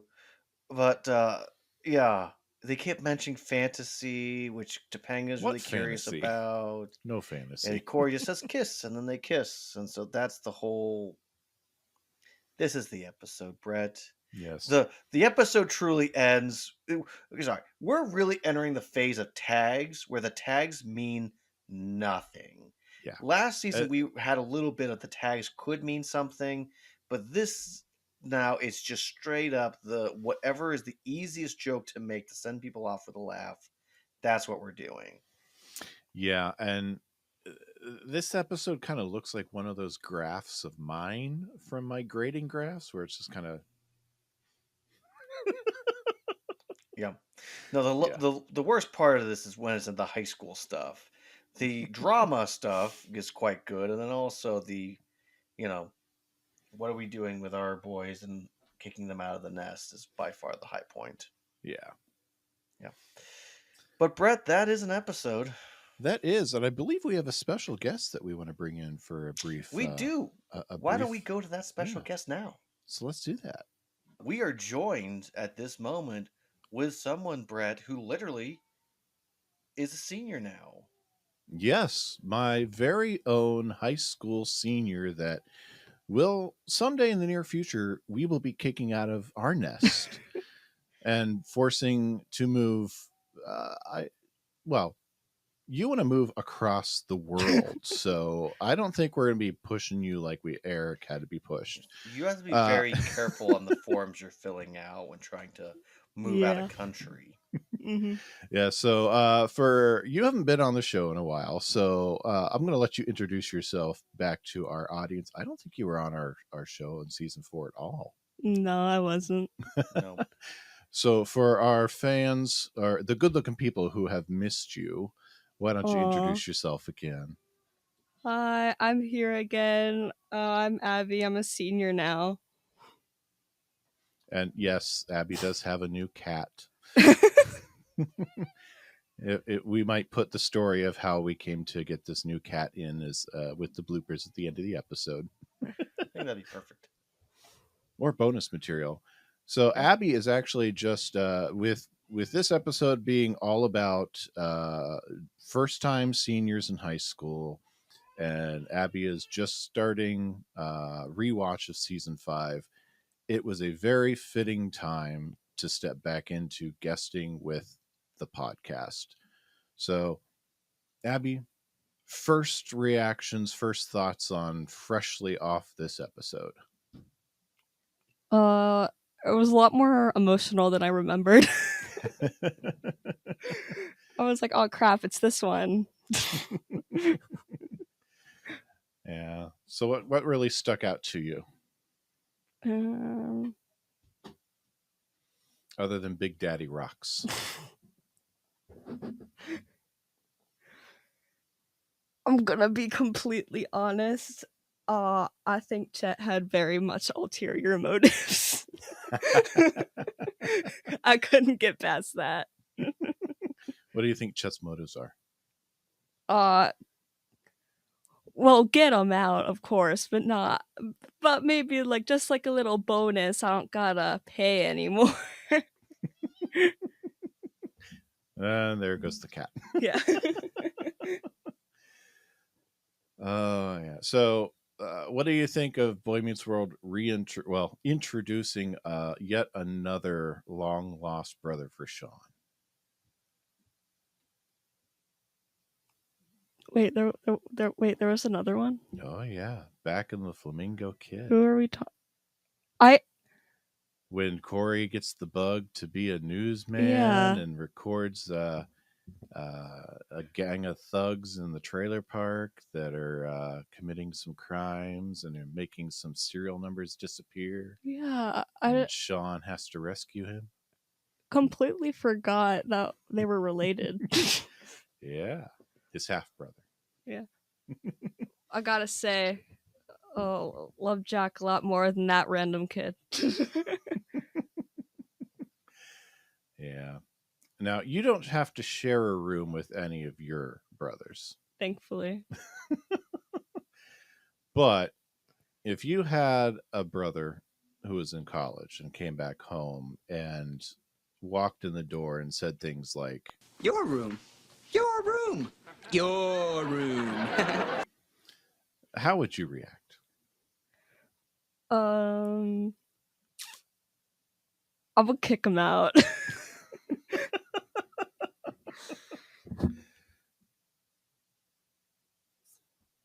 So, as we're recording I'd like to this, take a moment and just say that's the response I would expect from an eldest child, but not the middle that has to be put into these type of situations. Well, I may not technically be a middle child, but middle children gotta stand up for themselves, you know? yeah. But remember, Tyler's a middle child. So, as we're recording this, school for you is just a few days in, and you've had your senior floor moment when you got back to school this year as a big bad senior. And did you stop at the doors and brace yourself and psych yourself up with your Oh, baby. moment? No. I just walked in. You didn't have any fantasies about what senior year would be like? I feel like I've had those my whole life, so there wasn't a need to like congregate them. I guess I think the point that we as dads are trying to get to, Miss Difficult, is as you walked into your senior year, was there a point that you're like, huh, this is my last first day, and this did it feel different than the other years you've gone to the first day of school? Um, I guess technically it didn't feel that different, but definitely was thinking last first day of school for like at least a week beforehand. It was definitely that for your last first Friday night marching band Yeah. performance. You got Cory's senior feels for marching band this year. Yep. So describe that then. What happened as you're getting to your first last competition you're ever going to have as you now count down your competition days? It was both scary and exciting because, you know, I got that fancy senior cord now, but also everyone that passes by is one day closer to death, metaphorically. Thank you. Now we understand who Cory is. We can cut out all the rest of the meandering political responses. We finally get to the truth. Your days are numbered. Yes. And now we can totally bring you back when Eric wants to go all poetic with his all black. Oh, I love that. Yes. Well, I guess I will ask, you know, as a senior, and as Cory is now going into the senior year, or is now officially in the senior year, what does school feel like when you're there? Does it feel different? Does it feel like, you know, well, I don't actually have to try as hard because most of the hard work is done? Like, or are you still feeling like, I got to get the best grades I possibly can. I got to do the best I possibly can. Or is it kind of like, well, it's my senior year. Who cares anymore? More like the hard work is out of the way because I only need half a science credit to graduate. Nice. So, I mean, of course, I'd like to get good grades, but it doesn't feel as intense as the previous years. Abby, you're talking to the guy who took intro to theater, advanced theater, global media, all semesters, took multiple teacher helper classes. Like, I learned nothing my senior year on purpose. So But trust me, it's okay that your senior year is a little bit more relaxed. Mhm. The question is, are you just going to accept that B? Or are you at least going to try to get an A? Ooh, I guess that's a great question. Are you going to be more of a Topanga this year, still striving for an A, Cory just accepting the average, or Shawn, you know, hey, I got a D, so it means I'm gonna keep moving forward. D for diploma. I guess like somewhere between Cory and Topanga, because I'm not like I'm still gonna like I'm hoping for A's, and I'm still gonna work, but I'm not gonna do like extra credit or anything for it.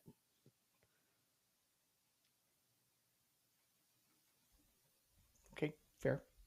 Fair. Aw, kitty cat.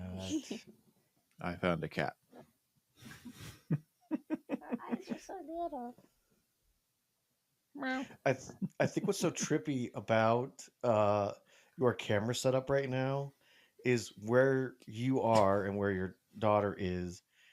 Normally all of that is in one frame, and the way it's broken up, it's on the opposite side. So you're in the middle, she's on the other side. So technically, the frame should be switched. Yep. Aw. It's always so fun when the universe brings you a kitty cat. Yep. This one farts. Yeah. Aw, that's adorable. No. It's No, getting it's not. adjusted to its new environment. I told you it smells like eggs. Does it smell like eggs? Rancid eggs. Well, I will ask Abby, since again you're kind of in a boat that's not too dissimilar between Cory and Eric, and that you're going to start, I'm assuming, applying for different programs soon. I'm talking. You're supposed to be sleeping. I'm podcasting. So, forms. Are forms complicated? Can you handle them on your own? Or can you just trust your parents to fill them out for you? Um I mean, I'd love it if you'd fill stuff out for me, but I can probably do it myself. Yeah. Well, I guess this is as good a place than ever. I am a firm believer. Shh. For those that are listening, my baby is on my chest because he is refusing to sleep because we are struggling to do so. But I'm a firm believer that going into the freshman year, you still need to have parents do some things for you if they've always done them. Just so that way it's done correctly, it's put in on time. After you're dropped off at college, then you're on your own. Your parents can only do so far. The Yep. goal is to get you there. Once you're there, you're on your own. I know my parents helped me to fill out forms going into my freshman year. After that, I was on my own. Luckily, once you're actually at school in the school system, everything is done through the school, so it becomes a lot easier to do, Yeah. and also it's more easier to find the people to get the information you need. But yeah, going into freshman year, I don't recommend for anyone to have their child fill out their forms, especially because they might think they're Eskimo. No one's thinking you're an Eskimo. No. So I'm I very guess white. Abby, what is your advice to anyone now who is now going into either their junior or their sophomore or freshman year? What's a piece of advice you wish you would have gotten before going into those grades? Mm, Now that you're a senior. I'd say always read the class descriptions before you sign up for a class on a whim. Thankfully, I didn't have any bad classes, but there are definitely ones I didn't enjoy. And also check the actual credit requirements. Don't get stuck taking a Spanish class freshman year when you don't need to take a language class. Fair. Solid Now, advice. I will say that some of that can be transferred to college because I didn't have to take a language class because I took Spanish 2 years in high school. Yeah. So there is that possibility. So, Abby, what would you grade this episode? Mm, A minus. Solid. And did you learn anything from this episode? I learned that let's see, what did I learn?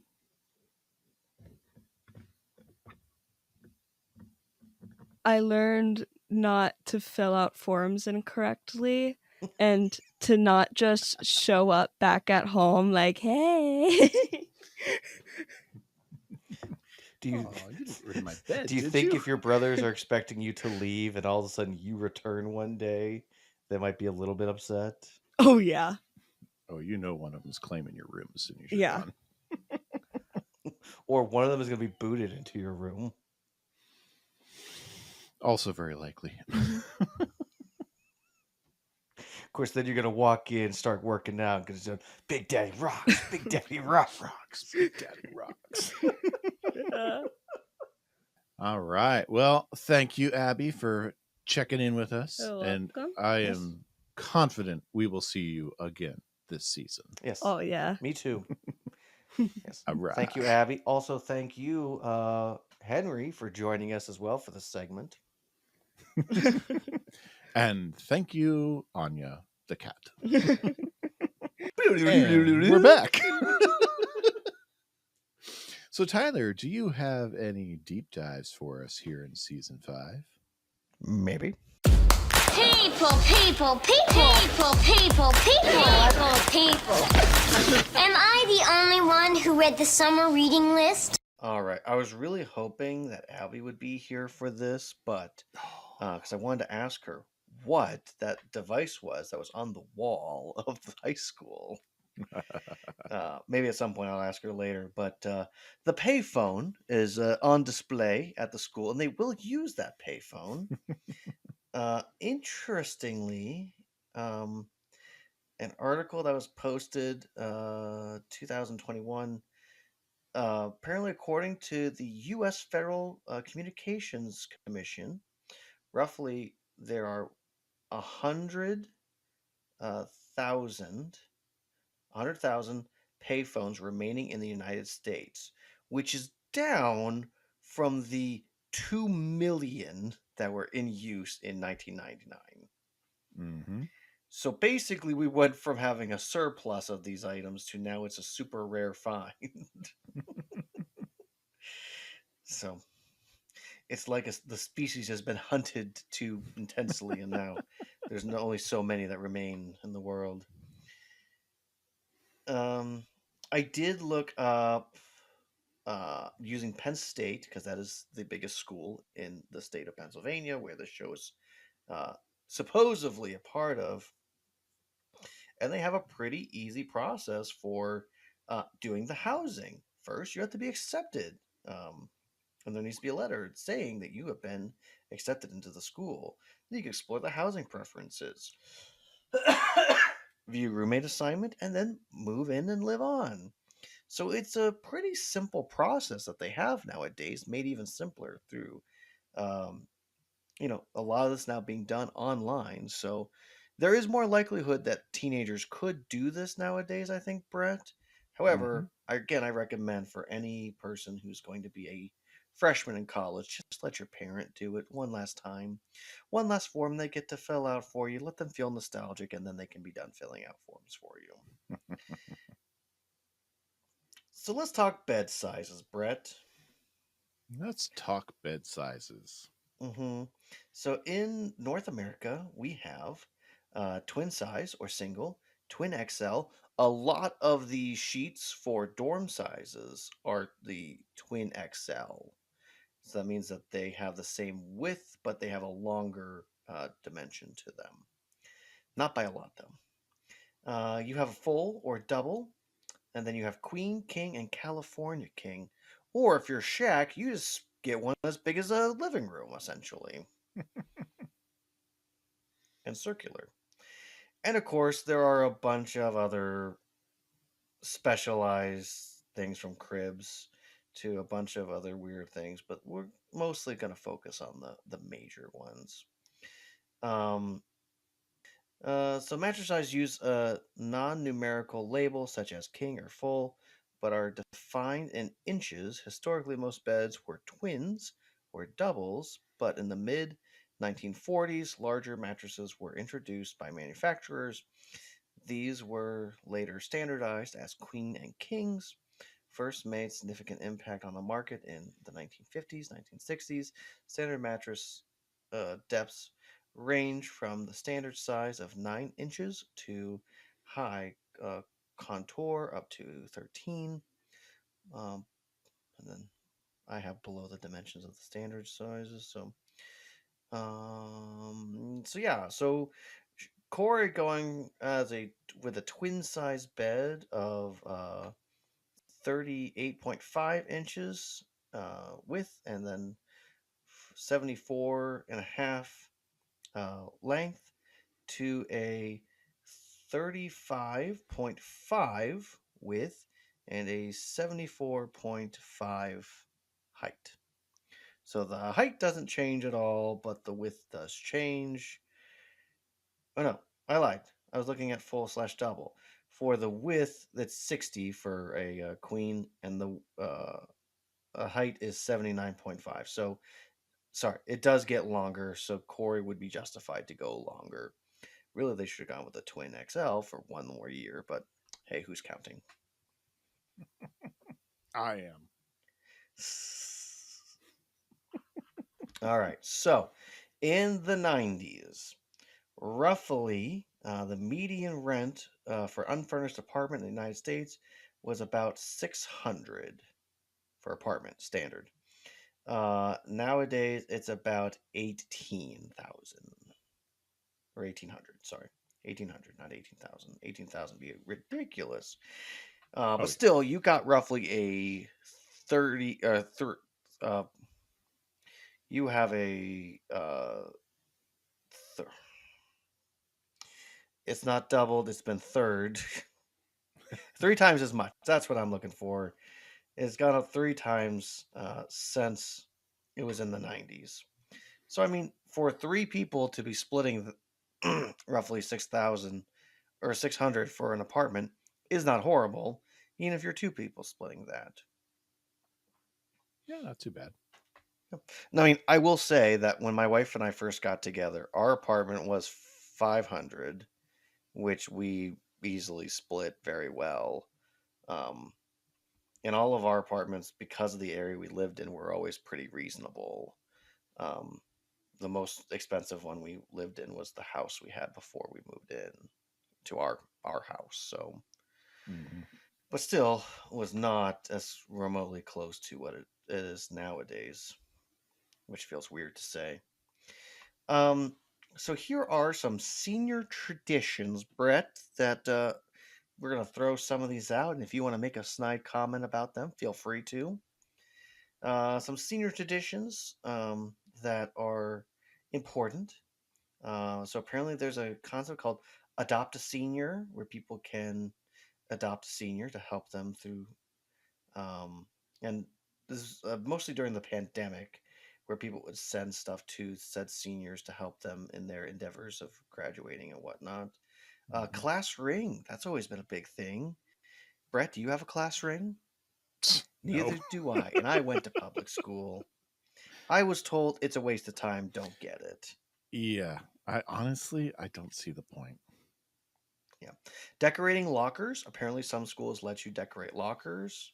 Like, it looks like painting your lockers for some reason, but I can see that point. you can decorate inside of your locker in weird Mhm. ways, but I never did that. I just threw books in there and left and hoped I didn't forget about any moldy food in there.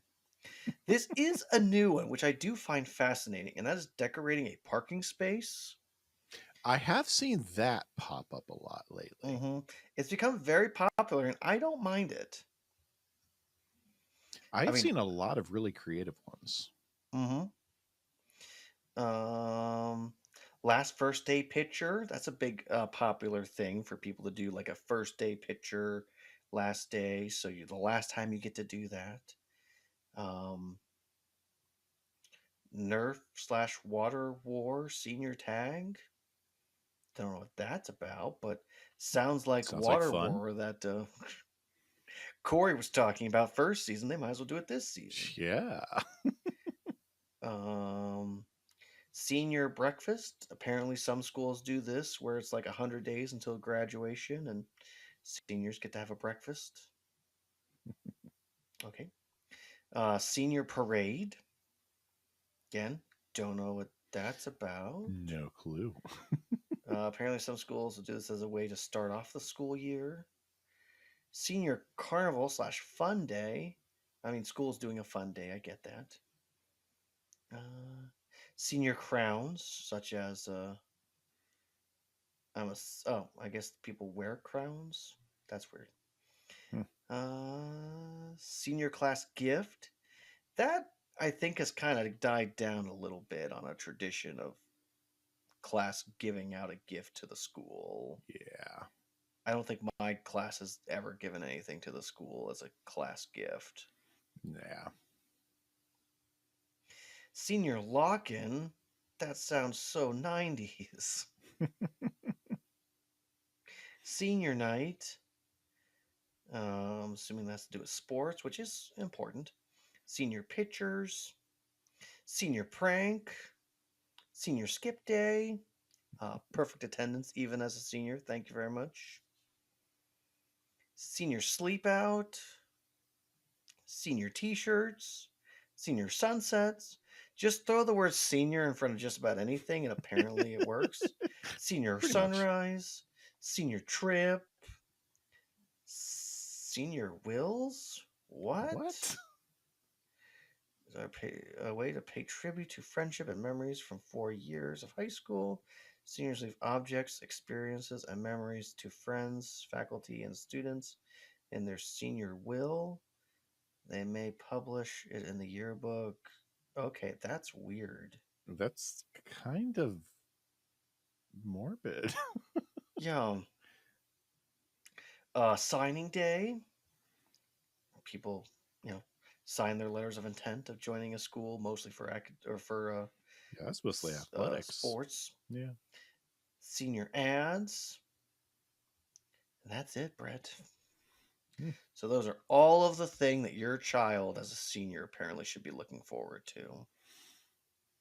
Okay. I think we have to send that to her and be like, tell me if you do any of these things. You should. All right, let's talk about 1, 2, 3, Godfather, Part 2. So for those of you that don't know, Godfather Part 2 is actually one of the first taken serious sequels where they put a Part 2 on there because they wanted people to know this is a continuation of the story of the Godfather. There's a little bit of before and a little bit of afterward. So there's a lot. It's almost like there's story that's going on before and after the last story. So it's this weird way of actually continuing the story without being like, well, in case you didn't see what happened in the last movie, here's a recap. Mhm. Not like how we have sequels today where it's literally just Well, that worked last time, but will it work this time? um, Also, I will say Godfather Part 2 is considered one of the top, I'll say, 10 movies on most movie critics' top 10s. So it is quite popular. IMDb has it as a 9.0 um, with 1.4 million reviews. It is quite a Anywho, popular flick. yes, very popular. Synopsis: the early life of the career of Vito Corleone in 1920s New York City is portrayed while his son, Michael, expands and tightens his grip on family crime syndicate. Movie was from 1974, rated R. Directed and written by Francis Ford Coppola, also writing credit over to Mario Puzo. Stars Al Pacino, Robert De Niro, Robert Duvall. So, I will admit that I have not watched this movie or The Godfather. It's really the fact that they try to make it a trinity, and I just, I can't get on board with that. Yeah, from what I understand, the third one is not really worth watching. Yeah, I'm making a joke. On that good-looking people are the deep dives for the last time in this senior year. All right, let's talk about what we learned. You know anything about the Odyssey? Huh? Did I say you could talk? I didn't teach you that. My friend Mr. Matthews will lead the discussion. Do I have to draw you a picture? What Tyler, did you learn, Brett? I learned something I don't want to learn. Push your kids out of the nest where you'll be coddling them and doing more harm than good. They need to learn how to fly on their own. Even though I don't want to do it, it's gonna come time when it's time to do that. What'd you learn, Yeah, Tyler? mine's in a very similar vein that, there will come a day when your kid is more of your friend than your child, I guess, in a way. Like, I guess you're more of your kid's friend than you are their direct parent that is correcting them and teaching them. But it takes a long time to get there, and I think when you try to make that happen too quickly, it can hurt their growth and their development. Um, so just like, I know for me, I can't wait to the day when I can just be like, okay, let's just talk about whatever's going on in your life, and let's not worry about you getting in trouble, because I don't want to punish you if you just tell me what's going on. I can't wait for those days, but those days are way too far away. Honestly, you're kind of getting to that nice little groove where you could be a little more friendship than direct dad. Yep. At least with Yep. two of them. Getting there. Well, Yeah. more one. More one, but yeah, we're getting there. It's kind of nice. We're getting to that nice zone. Yeah. But I guess the other thing I'll say is I don't want to rush that, because it's a precious little time I have right now. Yes. Enjoy that time while it's there, because once it's gone, you can't get it back. Well, Brett, what would you grade? I'm right? No, you're exactly right. So am I done with my education? Can I go? How do you grade this season premiere for season 5, Brothers? Please, Brett, after you. I am going to give Brothers a B-. It is they tried to pack too much in. It's very bloated. It kind of trips over itself at times. The highs are high, but the lows they get in the way. And in the end, it tells a good story. In the end, we get to set our pieces up for the year where they need to be. But like I said during our breakdown, they needed to either only focus on one of them, or they needed to break this up over 2 episodes. And there's so much there to get through to get to where we want to get, that we didn't really give some of these story beats the time they needed to have. And some of these characters were short change, especially like with Chet. We only get Chet next week for the rest of the season. we're only going to see Blake Clark this episode, next episode, and we don't get him the rest of the season. And then we might only have him alive one episode next season, if I remember right. Yeah. So, I mean,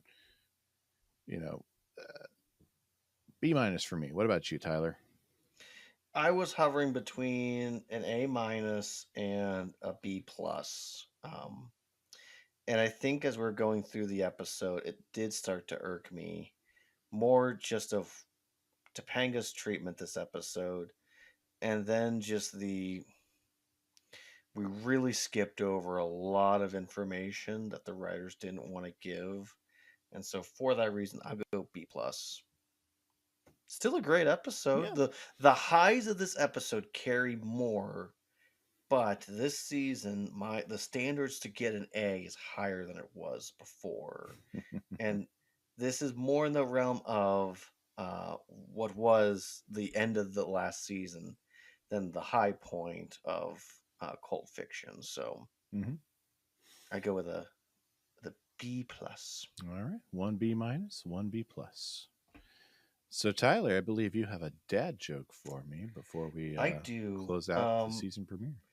This feels very real for my life situation right now. So, sorry, let me get this right. My child refused to nap. He was found guilty of resisting rest. That is very true to your life situation right now. Yes, I'll give you one more, Brett. What key unlocks a banana? Key unlocks a banana. Oh, I used to know this one. What key unlocks a banana? A monkey. Yeah. Ba-da-da. I need a rim shot on here. Anyway. Yeah, you do. Good looking people.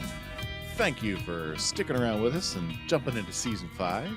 You can find us online and our social profiles at dadsmeetworld across Facebook, Instagram, X, and on YouTube. And I have gone back through and the 2 episodes, Sister Teresa and Wake Up Little Cory from season 2, that I discovered Disney had filed copyright claims and were banned from anyone seeing.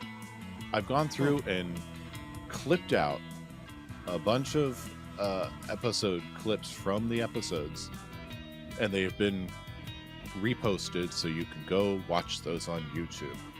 Yeah, even though those are only audio episodes, and you can always listen to them on our podcast feed.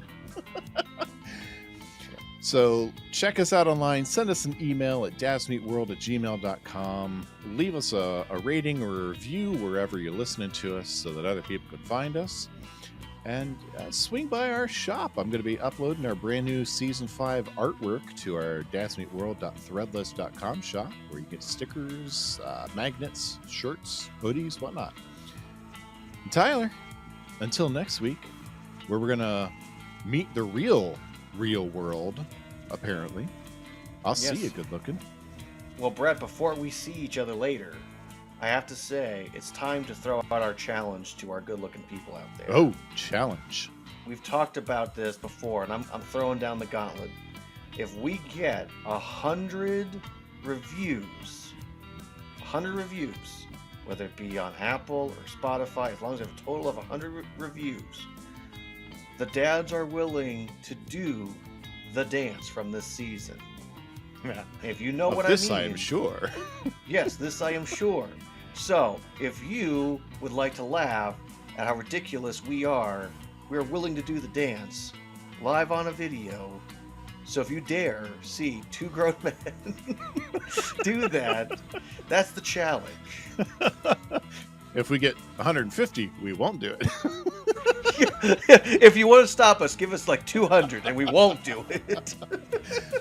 All right. So there you go, good looking people. The challenge is before you. Yep, the challenge is in the good looking people. Agubwa! Agubwa indeed. So good looking people, I'll see you, good looking. Out of here, good looking. I want to be normal, spud! You know, how can I learn so much every week and still be so stupid? We are the Timmers. This is good TV. Dads Meet World is a production of Headfirst Studios. Headfirst Studios. Tell your story.